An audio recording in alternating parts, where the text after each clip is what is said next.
Lexi. Halo Nana. Apa kabar Lexi? Puji Tuhan baik. Kamu Puji sendiri Tuhan. gimana? Baik dong. Lexi, aku mau tanya nih sama Kak Esther sama Kak Senlai. Oh ya udah tanya aja. Oke, aku tanya ya. Oke. Kak Senlai, Kak Esther, aku mau tanya nih. Boleh nggak ya? Boleh dong. Mau tanya apa, Nana? Itu Kak. Tunggu dulu Nana. Kak Senlai, Kak Esther. Kita udah mau mulai ibadah nih. Oh iya ya. Ya udah deh, nanti aja ya Kak. Oh iya ya, kita udah mau mulai ibadah. Oh iya, adik-adik semua udah siap semuanya? Sebelumnya kita mau berdoa dulu ya sebelum ibadah. Lipat tangannya, tutup matanya, kita mau berdoa. Teman-teman, mari kita berdoa. Tuhan Yesus, kami ingin mengikuti ibadah online. Kami ingin bersuka cita, memuliakan dan memuji nama-Mu. Dalam nama Tuhan Yesus Kristus. Haleluya. Amin. Oh iya, Nana. Tadi katanya mau bertanya. Oh iya, Nana mau tanya apa? Iya Kak, aku mau tanya nih, bagaimana ya caranya supaya teman-teman aku mengenal kasih Yesus? Iya Kak, teman aku suka marah-marah. Nana, Lexi, kasih itu sabar. Kalian harus sabar dengan teman-teman kalian. Kalau kalian mau mereka mengenal kasih Yesus. Dan kalian juga harus mendoakan teman-teman kalian supaya mereka bisa mengenal kasih Yesus. Benar sekali Kak Esther. Nana, Lexi, mau kan mendoakan mereka? Aku mau Kak, aku mau. Nah, yuk kita nyanyikan lagu yang berkata KASIH. Kemudian akan disambung dengan lagu Ku Kasihi Kau dengan Kasih Tuhan.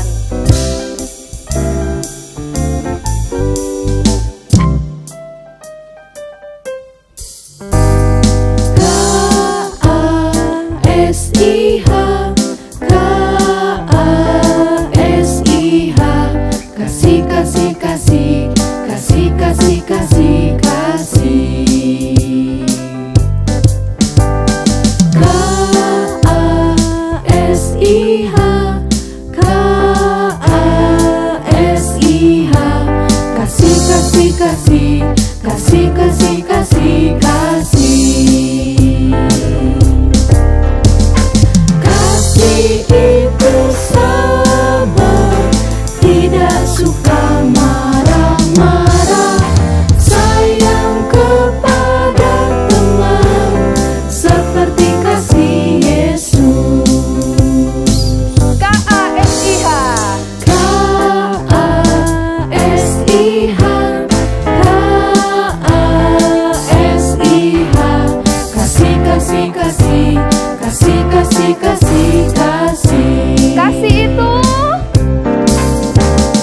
Kasih itu sabar, tidak suka marah-marah, sayang kepada teman, seperti kasih Yesus.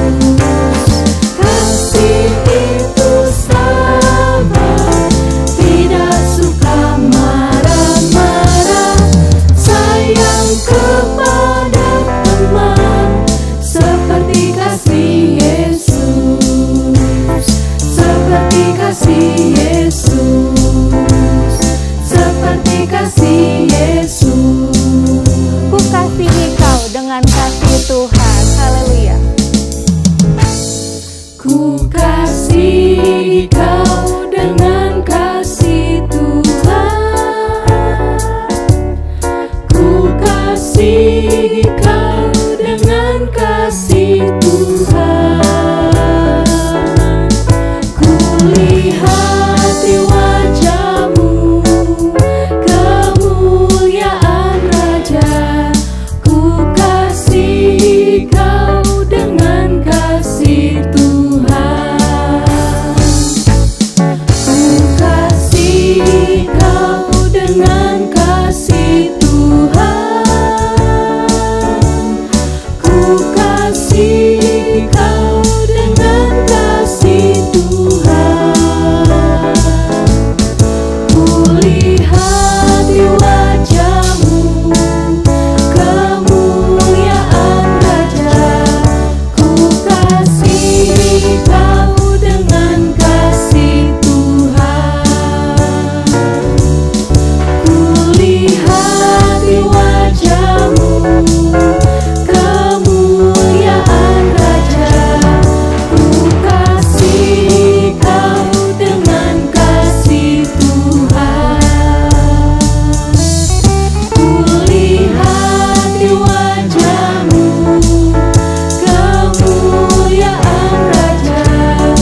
Adik-adik yang di rumah, Nana, Lexi, Kak Esther, kita akan mendengarkan firman Tuhan. Mari kita siapkan hati kita. Adik-adik duduk yang manis, siapkan hati, jangan kemana-mana lagi. Kita akan dengarkan firman Tuhan. Ayo kita angkat pujian, ku ingin dengar cerita. Ku ingin dengar cerita tentang kemuliaan Tuhan. Biarlah cerita ini tertanam dalam hatiku selamanya. Sekali lagi, ku ingin dengar cerita. Ku ingin dengar cerita tentang kemuliaan Tuhan. Biarlah cerita ini tertanam dalam hatiku selamanya.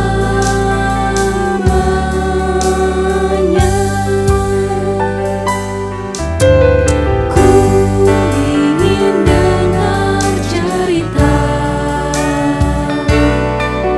tentang kemuliaan Tuhan. Biarlah cerita ini tertanam dalam hatiku selamanya.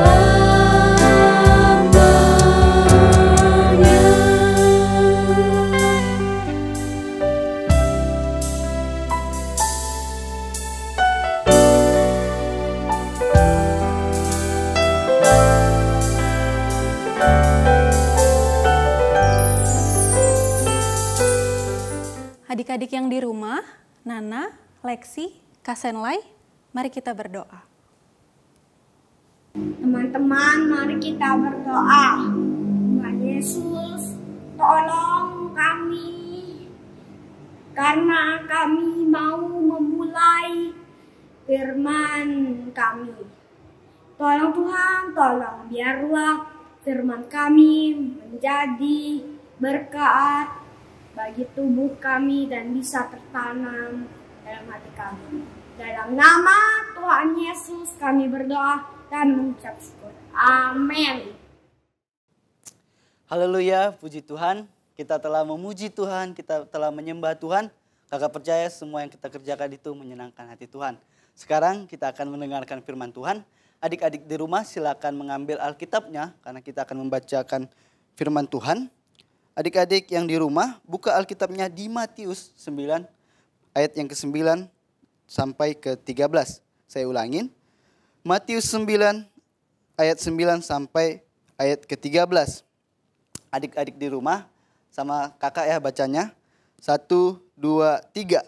Setelah Yesus pergi dari situ, ia melihat seorang yang bernama Matius duduk di rumah cukai.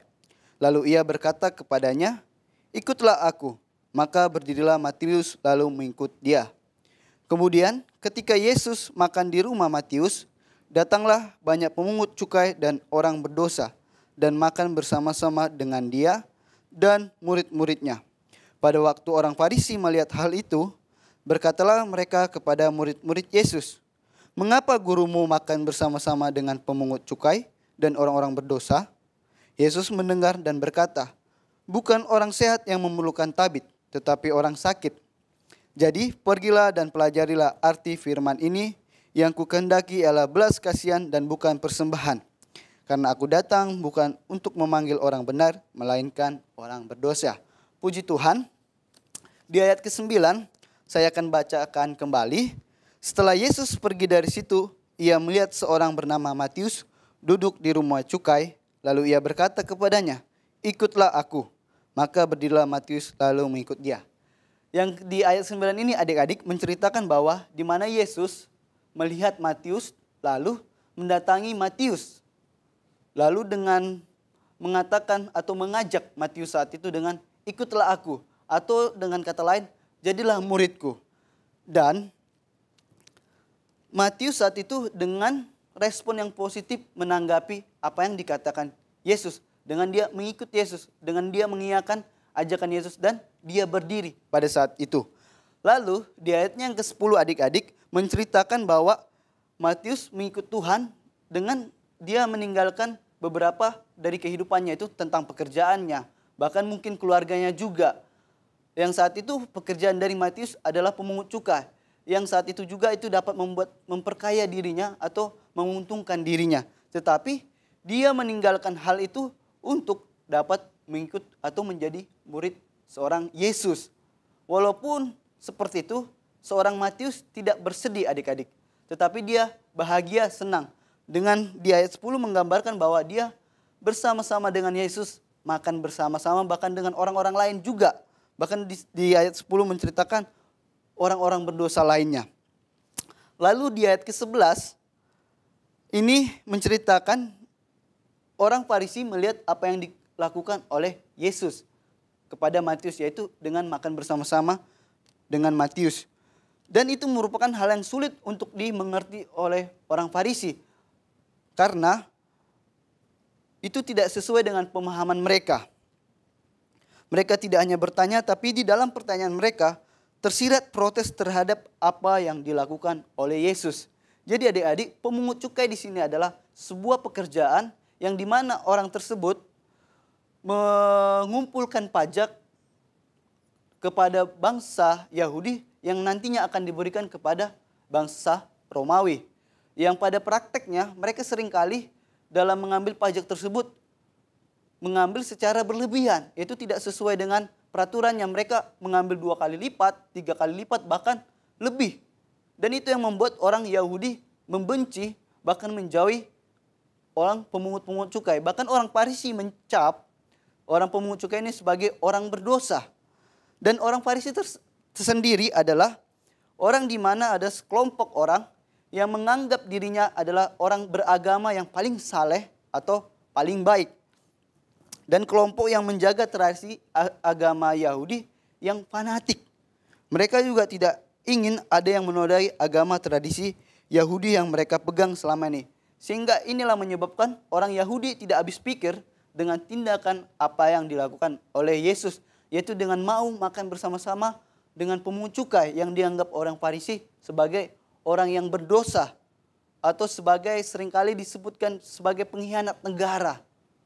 Sedangkan bagi orang Farisi itu adalah orang-orang yang berdosa yang seharusnya dijauhi atau dikucilkan atau tidak boleh bergaul karib dengan mereka. Sedangkan Yesus melakukan hal yang sebaliknya. Sehingga ini yang menimbulkan pertanyaan bagi orang-orang Farisi. Lalu di ayat yang ke-12 dan 13, setelah mendengar protesnya orang Farisi dan Yesus mendengarkan apa yang tentang protesnya orang Farisi, Yesus memberikan jawaban yang menjelaskan mengapa ia mau melakukan atau mengapa dia mau makan bersama Matius yang disebut sebagai orang berdosa atau pengkhianat negara. Ia mengatakan bukan orang sehat yang memerlukan tabib, tetapi orang sakit. Sakit di sini diartikan adalah sakit rohani, bukan sakit tubuh, yaitu seperti pilek, flu, tapi secara rohani bagaimana kehidupan Matius itu sebagai orang berdosa karena perbuatannya itu tidak baik, yaitu menguras harta orang atau korupsi. Walaupun Yesus dan orang Farisi sama-sama melihat pemungut cukai atau Matius sebagai orang sakit di dalam rohani, tetapi respon mereka berbeda. Yaitu di mana Yesus mendatangi Matius sama seperti dokter yang ingin menyembuhkan orang yang sakit. Di mana di sini adalah Matius sakit secara rohani. Sedangkan orang Farisi berbanding balik.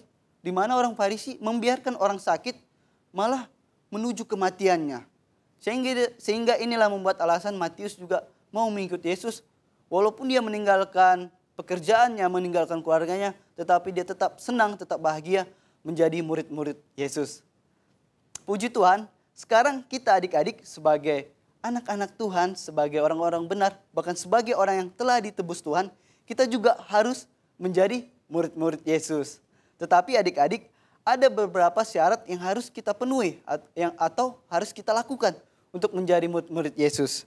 Yang pertama adalah, mari adik-adik kita buka Alkitab kita lagi di Lukas 14 ayatnya yang ke-26. Lukas pasal 14 ayatnya ke-26.